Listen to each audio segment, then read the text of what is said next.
নতুন সরকারের প্রথম একনেক সভায় ৫ প্রকল্প অনুমোদন।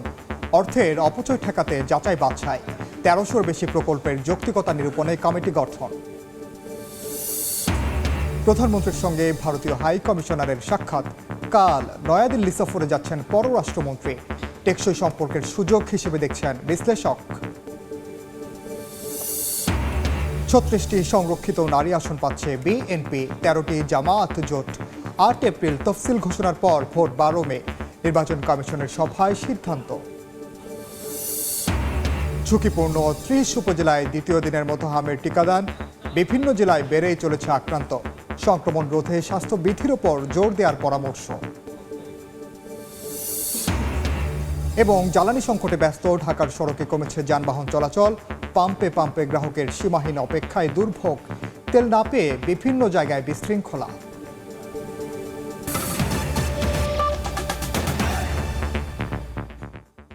সময় সংবাদের সঙ্গে আছি আমি ওমর ইনান। অর্থের অপচয় ঠেকাতে প্রকল্প যাচাই বাছাই ও অনুমোদন দিতে সরকার সময় নিচ্ছে বলে জানিয়েছেন অর্থমন্ত্রী আমির খসরু মাহমুদ চৌধুরী। সচিবালয়ে প্রধানমন্ত্রী তারেক রহমানের সভাপতিত্বে একনেক সভা শেষে ব্রিফিংয়ে কথা জানান তিনি।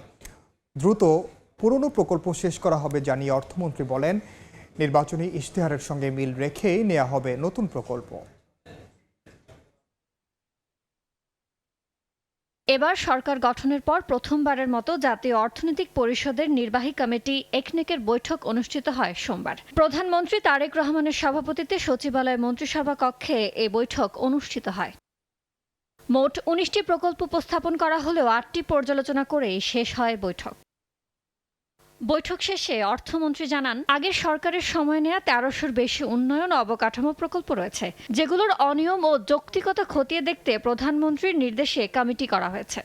আমাদেরকে খুব কেয়ারফুলি যেতে হচ্ছে, কারণ বাংলাদেশের জনগণের টাকা তো এই টাকা তো প্রতিটি টাকা ব্যয়ের পেছনে বাংলাদেশের মানুষ এইখান থেকে তার টাকার মূল্য পাচ্ছে কিনা, তার বিনিয়োগের উপর রিটার্ন পাচ্ছে কিনা, এখানে জব ক্রিয়েশন হচ্ছে কিনা, তো অনেকগুলো বিষয় বিবেচনা করতে হচ্ছে। সুতরাং সসঙ্গতি মানে এখানে এগুলো বারবার এগুলো ডেফার করা হয়েছে, মূল্য বৃদ্ধি করা হয়েছে, যেগুলোর যৌক্তিকতা প্রশ্নবিদ্ধ হতে পারে এই বিবেচনায় কিছু কিছু ডেফার করা হয়েছে, কিছু পাস হয়েছে, আর যেগুলো প্রকল্প শেষ হয়ে গেছে এগুলো তো আমাদের কিছু করার নেই।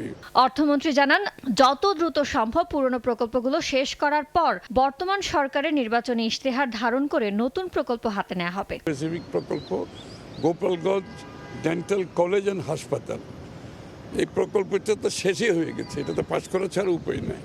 তো এটা আমরা বলেছি একটু ইনভেস্টিগেট করে রিপোর্ট দেওয়ার জন্য। আমাদের কাছে মনে হয়েছে এই প্রকল্পটার যৌক্তিকতা আছে কতটুকু সেটা আমাদের কাছে প্রশ্নবিদ্ধ হয়েছে, এবং এটার মূল্য যেটা ব্যয় যেটা খরচ ধরা হয়েছে, মাননীয় অ্যাডভাইজার অর্থ মন্ত্রণালয় ওনাকে দিয়ে একটা কমিটি করা হয়েছে। আমরা সব প্রকল্প আমরা ইভ্যালুয়েশন করছি। আলোচনায় থাকলেও শেষ পর্যন্ত বিএনপি সরকারের প্রথম একনেক সভায় তোলা হয়নি আলোচিত পদ্মা ব্যারেজ প্রকল্প এবং সচিবালয়ে ২১ তলা ভবন নির্মাণ প্রকল্প। ইয়ানুর শিফাত, সময় সংবাদ, ঢাকা। সচিবালয়ে প্রধানমন্ত্রী তারেক রহমানের সঙ্গে সৌজন্য সাক্ষাৎ করেছেন ঢাকায় নিযুক্ত ভারতীয় হাই কমিশনার প্রণয় ভার্মা। এ সময় জ্বালানি সহযোগিতা বাড়ানোর পাশাপাশি দুদেশের মধ্যে নতুন করে সম্পর্ক বাড়ানোর বিষয়ে গুরুত্ব দেওয়া হয়েছে বলে জানিয়েছেন প্রধানমন্ত্রীর পররাষ্ট্র বিষয়ক উপদেষ্টা হুমায়ুন কবির। প্রধানমন্ত্রী তারেক রহমানের সঙ্গে সৌজন্য সাক্ষাৎ করতে সোমবার সকাল ৯:৩০টার দিকে সচিবালয়ে মন্ত্রিপরিষদ বিভাগে আসেন ঢাকায় নিযুক্ত ভারতীয় হাইকমিশনার প্রণয় ভার্মা। শুরুতেই ভারতের প্রধানমন্ত্রী নরেন্দ্র মোদীর পক্ষ থেকে প্রধানমন্ত্রীকে শুভেচ্ছা জানান ভারতীয় হাইকমিশনার। সাক্ষাৎকালে দুই দেশের জনগণের মধ্যে সম্পর্ক জোরদারে গুরুত্বারোপ করা হয়। বৈঠক শেষে প্রধানমন্ত্রীর পররাষ্ট্র বিষয়ক উপদেষ্টা হুমায়ুন কবির জানান, ভারতের সঙ্গে নতুন ধরনের সম্পর্ক গড়ে তুলতে চায় বাংলাদেশ। এক্ষেত্রে পারস্পরিক আস্থা ও ইতিবাচক মানসিকতার উপর জোর দেন প্রধানমন্ত্রী। সম্পর্কটা ভারতের যাতে না হয় কোনো ব্যক্তির সাথে, এটা পিপল টু পিপল যাতে হয়, যত ওপেন এবং ক্লিয়ারলি আমাদের মধ্যে এঙ্গেজমেন্ট অ্যান্ড ডায়লগ থাকবে, তখন some of the challenging issues we may be able to resolve. হাসিনার আর ভারতের সম্পর্ক তো আর হবে না। হাসিনা তো বাংলাদেশে নন এক্সিস্টেন্ট, রাজনৈতিকভাবে মরে গেছে, আজকে প্রায় অনেক দিন হয়ে গেছে। সো হাসিনা আর আওয়ামী লীগ বলতে আর বাংলাদেশে কিচ্ছু নাই। তো এটা হচ্ছে একটা নিউ সম্পর্ক বিটুইন বাংলাদেশ এন্ড ইন্ডিয়া। দেশের স্বার্থ সংশ্লিষ্ট সব বিষয় নিয়েই ভারতের সঙ্গে আলোচনা হয়েছে জানিয়ে তিনি বলেন, পাইপলাইনে জ্বালানি আমদানি বাড়ানোর বিষয়টিকে বৈঠকে গুরুত্ব দেওয়া হয়েছে। কিছু পাইপলাইন দিয়ে যে আমরা এই ডিজেল মানে কিছু আমরা আনছিলাম যে মানে বিভিন্ন পর্যায়ে ফেজে এই তো এইগুলা যে হয়েছে মানে একটা স্মুথলি এদিকে ইন্ডিয়ান ওশান সামিটে অংশ নিতে মঙ্গলবার পররাষ্ট্রমন্ত্রীর নেতৃত্বে একটি প্রতিনিধি দল মরিশাস সফরের পাশাপাশি ভারত সফর করবেন। সফরকালে ভারতের পররাষ্ট্রমন্ত্রী ও নিরাপত্তা বিষয়ক মন্ত্রীর সঙ্গেও বৈঠকের কথা রয়েছে। প্রসূন আশিস, সময় সংবাদ, ঢাকা। বিএনপি সরকার গঠনের পর প্রথমবার ভারত সফরে যাচ্ছেন পররাষ্ট্রমন্ত্রী খলিলুর রহমান ও প্রধানমন্ত্রীর উপদেষ্টা হুমায়ুন কবির। 2 দিনের এ সফরকে জুলাই গণ অভ্যুত্থানের পর দুদেশের টেকসই সম্পর্ক তৈরির সূচনা হিসেবে দেখছেন আন্তর্জাতিক সম্পর্ক বিশ্লেষকরা। তাদের মতে ভিসা চালু, জ্বালানি সহযোগিতা ও অভিন্ন নদীর পানি ব্যবস্থাপনায় জোর দেবে ঢাকা। অন্যদিকে সীমান্তবর্তী রাজ্যের নিরাপত্তা ইস্যুতে জোর দিতে পারে নয়াদিল্লি। শাতিলা শারমিনের রিপোর্ট। 24-এর অভ্যুত্থান পরবর্তী অন্তর্বর্তী সরকারের পর ত্রয়োদশ জাতীয় সংসদ নির্বাচনে গণতন্ত্রে ফিরেছে বাংলাদেশ। প্রায় 2 দশক পর সরকারে বিএনপি। অন্তর্বর্তী সময়ে জমে যাওয়া সম্পর্কের বরফ গলে ঢাকা দিল্লি হাঁটতে চাইছে উষ্ণ আন্তরিক পথে। এই বাস্তবতায় মরিশাসে ইন্ডিয়ান ওশান কনফারেন্সে যোগ দেওয়ার আগে দিল্লি সফরে যাচ্ছেন পররাষ্ট্রমন্ত্রী। সঙ্গে থাকবেন প্রধানমন্ত্রীর পররাষ্ট্র বিষয়ক উপদেষ্টা। 7 এপ্রিল সন্ধ্যায় ভারতের নিরাপত্তা উপদেষ্টা অজিত দোভাল এবং পরদিন পররাষ্ট্রমন্ত্রী এস জয়শঙ্করের সঙ্গে বৈঠক করবেন খলিলুর রহমান ও হুমায়ুন কবির। এছাড়া দেশটির বাণিজ্য এবং পেট্রোলিয়াম ও প্রাকৃতিক গ্যাস বিষয়ক মন্ত্রীর সঙ্গে সৌজন্য সাক্ষাতের কথা রয়েছে। নির্বাচনের পর ভারতীয়দের জন্য ভিসা কার্যক্রম পুরোদমে চালু হলেও এখনো বাংলাদেশিদের জন্য সব শ্রেণীর ভিসা চালু করেনি নয়াদিল্লি। আন্তর্জাতিক সম্পর্ক বিশ্লেষকদের মতে নিরাপত্তা ইস্যু সমাধান করে স্বাভাবিক সম্পর্কের দিকে এগোতে হবে দুদেশকে। এছাড়া জ্বালানি সংকট নিয়ে বিশ্বজুড়ে চলা অস্থিরতায় দিল্লির কাছে সহযোগিতা বাড়ানোর প্রস্তাব থাকতে পারে ঢাকার। ভারত একটা বিশেষ দলের সাথেই সম্পর্ক করছিল বা দলের যারা ঘরানা তাদের সাথে সম্পর্ক করছিল, ঘরানার বাইরে যারা ছিল তাদের কোনো গুরুত্বই দিচ্ছিল না। সেই জায়গায় একটা পরিবর্তন আনার চেষ্টা আমি মনে করি দিল্লি সরকার চেষ্টা করবে। বাংলাদেশ হয়তো আরও বেশি ডিজেল আমদানি করার জন্য ভারত হয়তো অনুরোধ করতে পারে।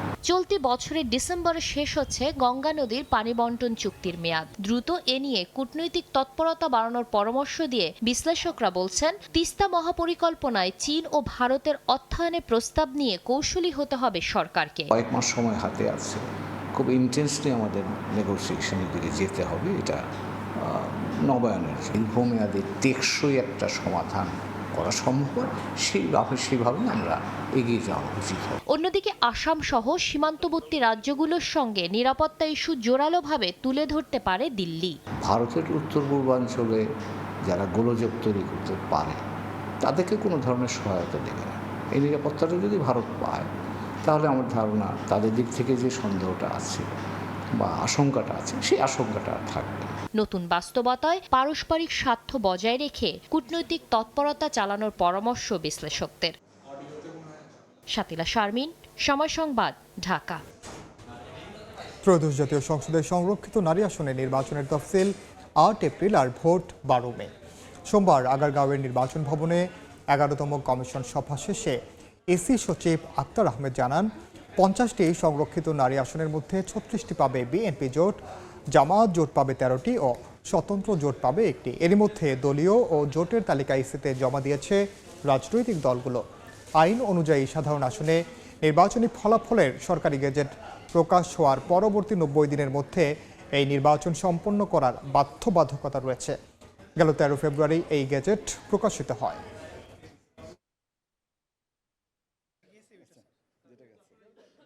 সংরক্ষিত মহিলা আসনের নির্বাচনের বিষয়ে 8 এপ্রিল 2026 তফসিলটা ঘোষণা হবে আর ভোট হবে 12 মে 2026। নির্বাচনী সামগ্রী সংরক্ষণের বিষয়ে আপনার আমাদের আরপিও অনুযায়ী একটা সময়সীমা আছে, ন্যূনতম 1 বছর রাখতে হবে। আর আদালতের নির্দেশনা যদি থাকে কোনো আসনের বিষয়ে সে অনুযায়ী আদালতের নির্দেশনা অনুযায়ী বাকিটুকু নিষ্পত্তি হবে। সংসদে জ্বালানি ও হাম ইস্যুতে কথা বলতে না দেওয়ার অভিযোগ তুলেছেন জামায়াতে ইসলামীর আমির ও বিরোধী দলীয় নেতা ডাক্তার শফিকুর রহমান। জাতীয় গণতান্ত্রিক পার্টির প্রতিষ্ঠা বার্ষিকীর অনুষ্ঠানে তিনি বলেন, জাতীয় নির্বাচনের ফল হাইজ্যাক করা হলেও যে কোনো মূল্যে গণভোটের রায় বাস্তবায়ন করা হবে। জাতীয় গণতান্ত্রিক পার্টি জাকপার ৪৬তম প্রতিষ্ঠাবার্ষিকী উপলক্ষে সোমবার জাতীয় প্রেস ক্লাবে আয়োজন করা হয় আলোচনা সভার। এতে বিভিন্ন রাজনৈতিক দলের নেতাদের পাশাপাশি যোগ দেন কবি সাহিত্যিক সহ সুশীল সমাজের প্রতিনিধিরা। অনুষ্ঠানে জুলাই সনদ বাস্তবায়ন ও রাষ্ট্র সংস্কারের প্রয়োজনীয়তা নিয়ে বক্তব্য রাখেন বক্তারা। সংসদে অভ্যুত্থানের চেতনা সমুন্নত রাখতে সচেষ্ট হতে সরকারের প্রতি আহ্বান জানান তারা। একের পর এক বিভিন্ন অধ্যাদেশকে বাতিলের মাধ্যমে তারা নতুন করে স্বৈরাচার হয়ে উঠতে চায়। 3টা অধ্যাদেশ তারা বাতিল করে দিয়েছে, কিন্তু কি বলে সুপ্রিম কোর্ট বিচারক নিয়োগ। বিরোধী দলীয় নেতা জামায়াত আমির ডাক্তার শফিকুর রহমান অভিযোগ করেন, জাতীয় নির্বাচনের ফল হাইজ্যাক করেছে একটি পক্ষ। হুঁশিয়ারি দেন যে কোনো মূল্যে গণভোটের রায় বাস্তবায়নের। প্রিয় বাংলাদেশে রক্তমূল্য, জীবন মূল্য, জেল মূল্য, যত মূল্য দিতে হয় ফেসিবাদকে আর আমরা ফিসে আসতে দিব না ইনশাআল্লাহ। আমরা হার পক্ষে ছিলাম, আমরা হার পক্ষে আছি। আমরা জনগণের সুপ্রিম উইলে আমরা সম্মান দেখিয়েছি, আমরা দেখিয়ে যাব। এই সংসদ মানুক আর না মানুক গণভোটের রায় আমরা বাস্তবায়ন করব, আদায় করে ছাড়ব। সভায় জ্বালানি তেলের সংকট ও হাম সংক্রমণ ইস্যুতে সরকারের সমালোচনা করেন বক্তারা। তুমি একবার জনগণের ধান খেয়েছো। শফিক মুন্সি, সময় সংবাদ, ঢাকা। সময় সংবাদে আরও থাকছে, মধ্যপ্রাচ্য সংঘাতে নিহত আরও এক বাংলাদেশের মরদেহ আনা হলো দেশে। এ নিয়ে 5 জনের লাশ হস্তান্তর মন্ত্রীর। শ্রমবাজারকে সিন্ডিকেট মুক্ত করার আশ্বাস। এবার হাম সংক্রমণের খবর। দেশজুড়ে আশঙ্কাজনক হারে বাড়ছে হাম আক্রান্তের সংখ্যা। বরিশাল, রাজশাহী সহ বিভিন্ন স্থানে বাড়ছে পরিস্থিতি নিয়ন্ত্রণে বিভিন্ন জেলায় দ্বিতীয় দিনের মতো চলছে বিশেষ টিকাদান কর্মসূচি। হাম সংক্রমণ ঠেকাতে ব্রাহ্মণবাড়িয়ায় দেওয়া হয় জরুরি হাম রুবেলার টিকা। সোমবার দ্বিতীয় দিনের মতো ব্রাহ্মণবাড়িয়া 250 শয্যা বিশিষ্ট জেনারেল হাসপাতালে চলে এ কার্যক্রম। বরিশালের কেন্দ্রগুলোতে দেখা গেছে টিকা নিতে দীর্ঘ লাইন। বিভাগীয় স্বাস্থ্য দপ্তর বলছে, চলতি বছর এখন পর্যন্ত শেরেবাংলা মেডিকেলে অন্তত 700 শিশু হামের উপসর্গ নিয়ে ভর্তি হয়েছে, আর সুস্থ হয়ে বাড়ি ফিরেছে 401 জন। এদিকে রাজশাহী মেডিকেলে হামের উপসর্গ নিয়ে চিকিৎসাধীন 138 জন। এর মধ্যে নতুন ভর্তি রোগী 20 জন। ক্রমাগত নতুন রোগী ভর্তি হয় চাপ বাড়ছে শিশু ওয়ার্ডে। উচ্চ ঝুঁকিতে রয়েছে চাঁদপুর সদর ও পাশের হাইমচর উপজেলা। যদিও গত কয়েকদিনের তুলনায় আক্রান্ত শিশুর সংখ্যা কিছুটা কমেছে বলে জানাচ্ছেন সংশ্লিষ্টরা। 19 জন আবার নতুন করে পজিটিভ হয়েছে, শনাক্ত হয়েছে। আমাদের মোট এখন চাঁদপুরে 51 জন হামের রোগী আমরা কনফার্ম হামের কেস পেয়েছি। তবে যেটা আমাদের আশার কথা সেটা হচ্ছে, আগে যেমন আমাদের 3 জন ডেথ ছিল, এটা থেকে আর পারেনি। আর হসপিটালগুলোতে ভর্তির সংখ্যাটা এখন অনেক কমে গিয়েছে। রংপুর, বরগুনা সহ দেশে বেড়েই চলছে হামের সংক্রমণ। সোমবারও বিভিন্ন হাসপাতালে হামের উপসর্গ নিয়ে ভর্তি হয় শিশুরা। মোহাম্মদ আফরানুল ইসলাম, সময় সংবাদ। এই মুহূর্তে ঢাকা শিশু হাসপাতালে আছেন সহকর্মী মনির হোসাইন। সরাসরি যাচ্ছি তার কাছে। হাসপাতালে শিশুদের যে চাপ সেটি বাড়ছে, বিশেষ করে 9 মাস এবং 6 মাস এবং তার আগের যেই শিশুরা তারাও কিন্তু আক্রান্ত হচ্ছে। আমরা এই মুহূর্তে আছি রাজধানীর শিশু হাসপাতালে। এই হাসপাতালে কিছুক্ষণ আগে আইসিইউতে থাকা হামে আক্রান্ত এক শিশুর মৃত্যু হয়েছে, 1 বছর বয়সী, এবং এখানে এই মুহূর্তে 61 জন চিকিৎসা নিচ্ছেন এবং সেই সঙ্গে নতুন করে 12 শিশু ভর্তি হয়েছে হামে আক্রান্ত হয়ে, এবং 22 জনকে ছাড়পত্র দেওয়া হচ্ছে, তারা চিকিৎসা নিয়ে সুস্থ হয়ে বাড়ি ফিরেছে। চিকিৎসকরা যেটি বলছেন যে আগে 9 মাসের কম বয়সী শিশুরা হামে আক্রান্ত হতো না, কিংবা সেই প্রবণতা খুবই কম ছিল, তবে এবার সেটি ব্যতিক্রম। এবার 9 মাসের কম, এমনকি 6 মাস অর্থাৎ নবজাতক শিশুদেরও হাম হতে দেখা যাচ্ছে, যেটিকে তারা বলছে ইমিউনিটি গ্যাপ, অর্থাৎ যে রোগ প্রতিরোধ ক্ষমতা তৈরি হওয়ার কথা ছিল সেই রোগ প্রতিরোধ ক্ষমতা তৈরি হচ্ছে না বিধায় এবার যেই হামের যে সংক্রমণ সেই সংক্রমণ বাড়ছে। তো চিকিৎসকরা বলছেন ভিটামিন ডি এবং ভিটামিন সি এবং সেই সঙ্গে ভিটামিন এ নেয়ারও পরামর্শ দিচ্ছেন এবং তারা বলছেন যে শুধু যে চলমান টিকা কার্যক্রম চলছে সেই টিকা নিতে হবে এবং সেই সঙ্গে যে স্বাস্থ্যবিধি মাস্ক পরা, নিয়মিত হাত ধোয়া থেকে শুরু করে এইসব যে স্বাস্থ্যবিধি সেই স্বাস্থ্যবিধি মেনে চলতে হবে এবং স্বাস্থ্যবিধি যদি মানা যায় তাহলে যে প্রবণতা হামের যে প্রাদুর্ভাব সেটি কমে আসবে। সেই সঙ্গে তারা বলছেন যে এই যে প্রাদুর্ভাব ছড়িয়ে পড়ছে সেই ছড়িয়ে পড়াটা কিছুটা কমবে, কারণ যে টিকা দেওয়া হচ্ছে সেই টিকার যে ইমিউনিটি অর্থাৎ যে সেই টিকায় যে অ্যান্টিবডি তৈরি করবে শরীরে সেই সময়ও কিন্তু ন্যূনতম 1 মাসের মতো লাগতে পারে। তো এই সময়টুকুতে প্রাদুর্ভাব কমানোর জন্য বারবারই চিকিৎসকরা বলছেন স্বাস্থ্যবিধির উপর জোর দিতে এবং বাইরে থেকে গেলে যাতে হাত ধুয়ে বাসায় প্রবেশ করা হয় এবং শিশুদেরকে যাতে বেশি যেই ঝুঁকিপূর্ণ জায়গাগুলোতে আসে বেশি মানুষ আছে সেসব জায়গা থেকে দূরে রাখার পরামর্শ দিচ্ছেন। তো এই ছিল রাজধানীর শিশু হাসপাতাল থেকে হামে আক্রান্তদের সবশেষ খবর। ছিলাম রাজধানীর শিশু হাসপাতালে। এদিকে হাম এবং জ্বালানি সংকটের প্রেক্ষাপটে স্কুল বন্ধের ব্যাপারে এখনও কোনো সিদ্ধান্ত আসেনি। সবশেষ আলোচনার ভিত্তিতে প্রাথমিক ও গণশিক্ষা মন্ত্রণালয় অনলাইন ক্লাসের দিকে যাবে না বলে জানিয়েছেন প্রতিমন্ত্রী ববি হাজ্জাজ। দুপুরে প্রাথমিক শিক্ষার উন্নয়ন সহ বিদ্যালয়গুলোর অবকাঠামো উন্নয়নের বিষয়ে সরেজমিন পরিদর্শন শেষে গণমাধ্যমকে তথ্য জানান তিনি।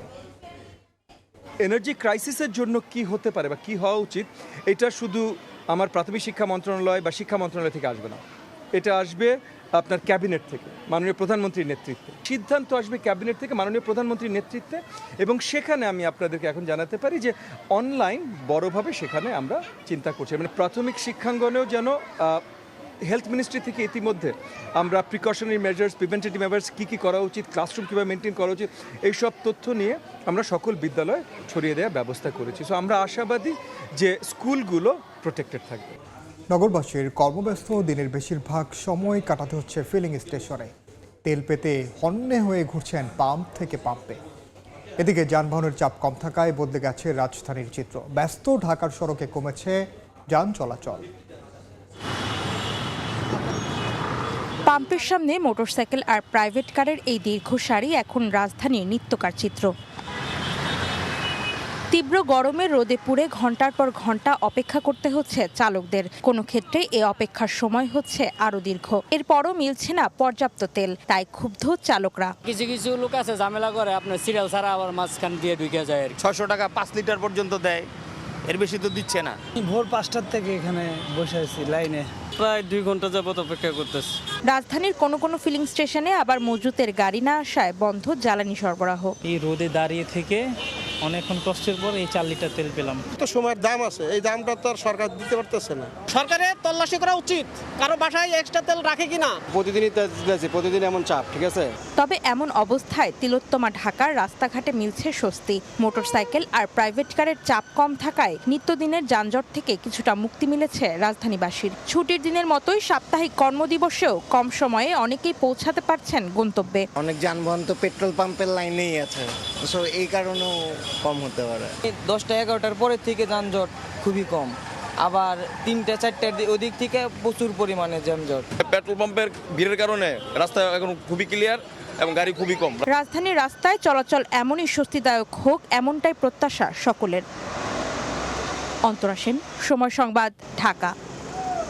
কর্মকর্তা কর্মচারীরা সঠিক সময়ে অফিস করছেন কিনা যাচাই স্থানীয় সরকার প্রকৌশল অধিদপ্তরে ঝটিকা পরিদর্শন করেছেন প্রতিমন্ত্রী মীর শাহ আলম। সকাল 9টা 10 মিনিট পর্যন্ত 32% জনবল অফিসে প্রবেশ করেননি বলে জানিয়ে তিনি বলেন, এ বিষয়ে ব্যবস্থা নেওয়া হবে। সোমবার সকাল 9টা বাজতেই বন্ধ হয়ে যায় স্থানীয় সরকার প্রকৌশল বিভাগের ভেতরে ঢোকার প্রত্যেকটি প্রবেশপথ। কর্মকর্তা কর্মচারীদের ভিড় জমে যায় গেটগুলোতে। অনেকেই তখন ঘটনা বুঝে উঠতে পারেননি। একে অন্যের সঙ্গে কথা বলতে বলতে যা জানলেন তাতে চোখ কপালে উঠল।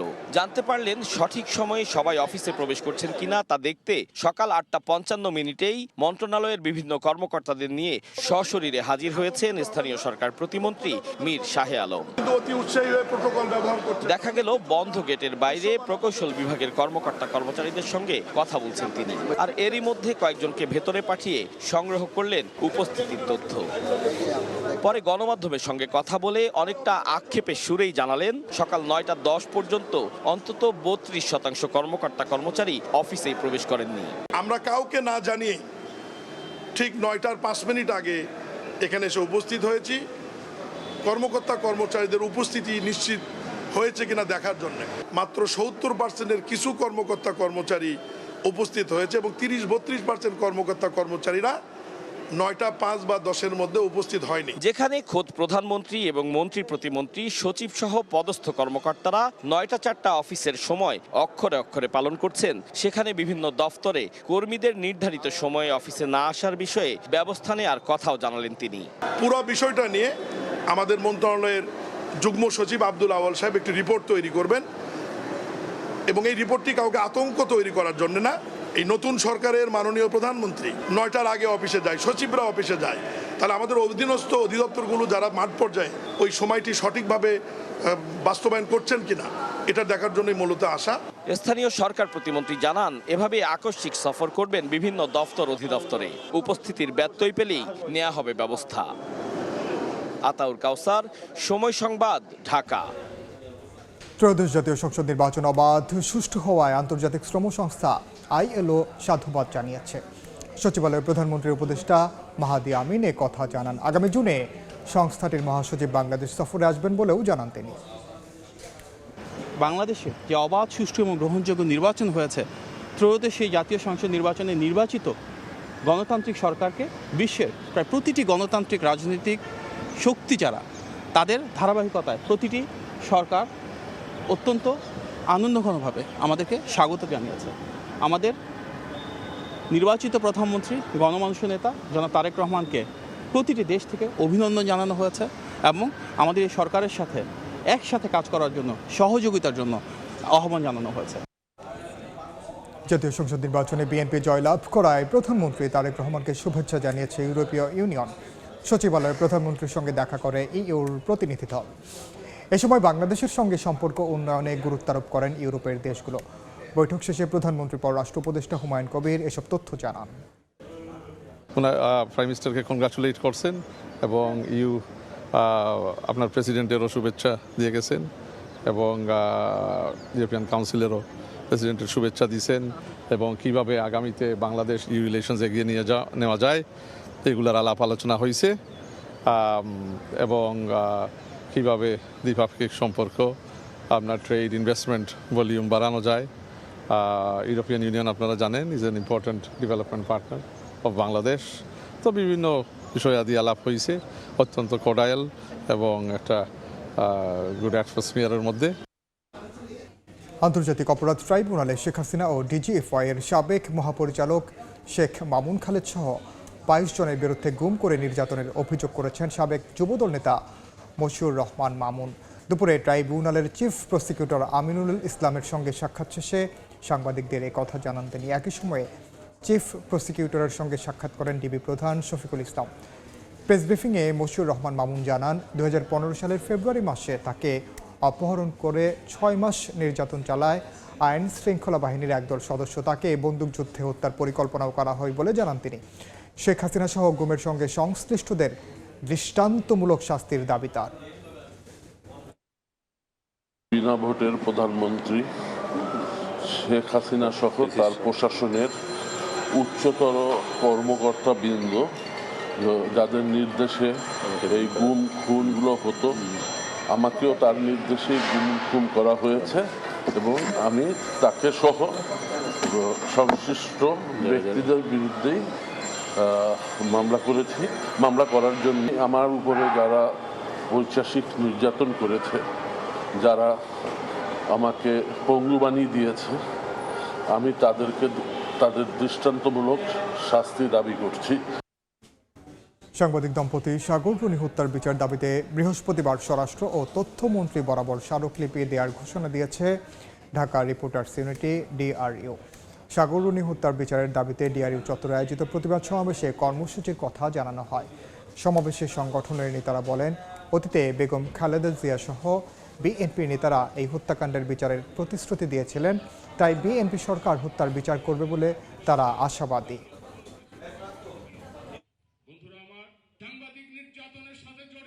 নির্যাতনকারীদেরকে নিয়ন্ত্রণ করুন, না হলে কিন্তু বদনামটা আপনাদেরই হবে। আমি আশা করব গণতান্ত্রিক সরকারের আমলে কোন সাংবাদিক হত্যা, নির্যাতন, হেনস্থা, হামলা, মামলা এগুলো কোনো কিছুরই শিকার হবে না। মাননীয় স্বরাষ্ট্রমন্ত্রী এবং আমাদের দায়িত্বে থাকা যে তথ্য মন্ত্রণালয় আছে, দুটি মন্ত্রণালয়ের দায়িত্বপ্রাপ্ত মন্ত্রীর মহোদয়দের কাছে আমরা স্মারকলিপি প্রদান করব। আমরা এই হত্যার বিচার চাব। দেশের বাইরের খবর, ইসরায়েলের তেল আবিব ও বন্দর নগরী হাইফায় ভয়াবহ ক্ষেপণাস্ত্র হামলা চালিয়েছে ইরান।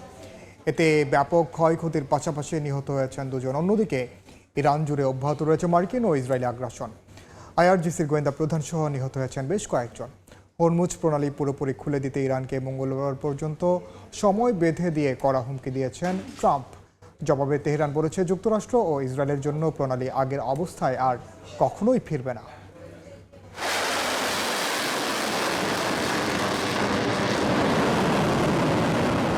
ইরানের মুহুর্মুহু ক্ষেপণাস্ত্রের আঘাতে তছনছ ইসরায়েলের উত্তরাঞ্চলীয় শহর হাইফা। আকাশ প্রতিরক্ষা ব্যবস্থা ভেদ করে রাতভর শহরের 10টির বেশি স্থানে আঘাত হানে ব্যালিস্টিক মিসাইল। এতে কয়েকজন হতাহতের খবর পাওয়া গেছে। ইসরায়েলের মধ্যাঞ্চল ও রাজধানী তেল আবিবেও নজিরবিহীন হামলা চালিয়েছে ইরান। হামলায় পেতাহ তিফকা, গুশদান ও বনিব্রাক এলাকায় বহুতল ভবনে ক্ষয়ক্ষতি হয়েছে। আহত হয়েছেন বেশ কয়েকজন। তেহরানের পাল্টা আঘাতের মধ্যেও ইরানে আগ্রাসন অব্যাহত রেখেছে যুক্তরাষ্ট্র ইসরায়েল। রাজধানী তেহরানের কয়েকটি স্থানে বোমার আঘাতে ব্যাপক ক্ষয়ক্ষতি হয়েছে। হামলায় শিশুসহ কয়েকজনের প্রাণহানির খবর পাওয়া গেছে। এদিকে হরমুজ প্রণালী পুরোপুরি খুলে দিতে ইরানকে সময়সীমা বেঁধে দিয়েছেন মার্কিন প্রেসিডেন্ট ডোনাল্ড ট্রাম্প। মঙ্গলবার স্থানীয় সময় রাত 8টার মধ্যে ইরানকে হরমুজ প্রণালী উন্মুক্ত করতে হবে। এই সময়ের মধ্যে দাবি না মানলে ইরানের বিদ্যুৎ কেন্দ্র এবং সেতু সহ সব গুরুত্বপূর্ণ অবকাঠামো গুঁড়িয়ে দেওয়ার হুমকি দেন ট্রাম্প। ট্রাম্পের এই হুমকির কড়া জবাব দিয়েছে ইরান। ইসলামী বিপ্লবী গার্ড বাহিনী আইআরজিসি সাফ জানিয়েছে, যুক্তরাষ্ট্র ও ইসরায়েলের জন্য হরমুজ প্রণালী আগের অবস্থায় আর কখনোই ফিরবে না। বিধ্বস্ত যুদ্ধ বিমানের পাইলটকে উদ্ধারে চালানো অভিযানেও মার্কিন সেনারা কার্যত পরাজিত হয়েছে বলেও দাবি আইআরজিসির। এমন পরিস্থিতিতে যুক্তরাষ্ট্র, ইরান ও আঞ্চলিক মধ্যস্থতাকারী দেশগুলো 45 দিনের সম্ভাব্য যুদ্ধবিরতির শর্তাবলী নিয়ে আলোচনা করছে বলে জানিয়েছে সংবাদ মাধ্যম এক্সিওস। ফারহাদ চৌধুরী, সময় সংবাদ। অনূর্ধ্ব-20 সাফ চ্যাম্পিয়ন দলকে সংবর্ধনা দিয়েছেন যুব ও ক্রীড়া প্রতিমন্ত্রী আমিনুল হক। প্রত্যেক সদস্যকে যুব ও ক্রীড়া মন্ত্রণালয় 1 লাখ টাকা করে আর্থিক পুরস্কার দেবে বলে জানিয়েছেন তিনি। সেই সঙ্গে ক্রীড়া কার্ড পেয়েছেন ফুটবলাররা। জাতীয় ক্রীড়া পরিষদের অডিটোরিয়ামে বয়সভিত্তিক সাফ জয়ী যুবদের ক্রেস্ট ও ক্রীড়া কার্ড তুলে দেন যুব ও ক্রীড়া প্রতিমন্ত্রী আমিনুল হক।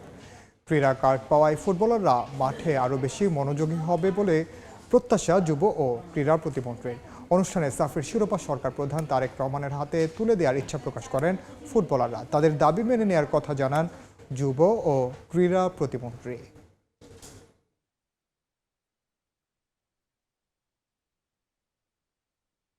আমরা যেমন তাদের জন্য দেশে ট্রফি এনে দিয়েছি, তারাও আমাদেরকে অনেক পুরস্কৃত করেছেন, এতে আমরা অনেক খুশি। আমরা তাদের কাছে চাইব যেন তারা বাংলাদেশের ফুটবলটা নিয়ে একটু কাজ করে, তৃণমূল পর্যায়ে যেন ফুটবলটা নিয়ে একটু কাজ করে, যেন বাংলাদেশের ফুটবলটা ভবিষ্যতে আরো উন্নত জায়গায় যাইতে পারে। Thank you guys for showing up.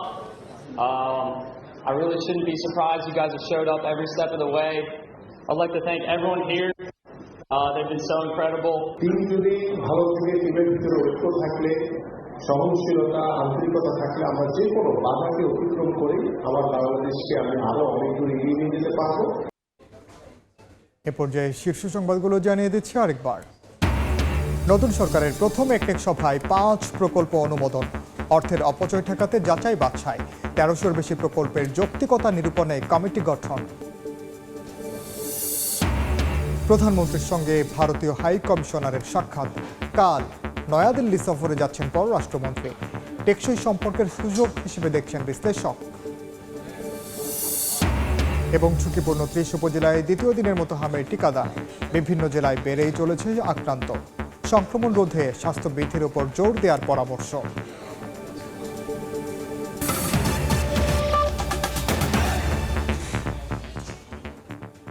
এই ছিল বিকেল 3টার সময় সংবাদ।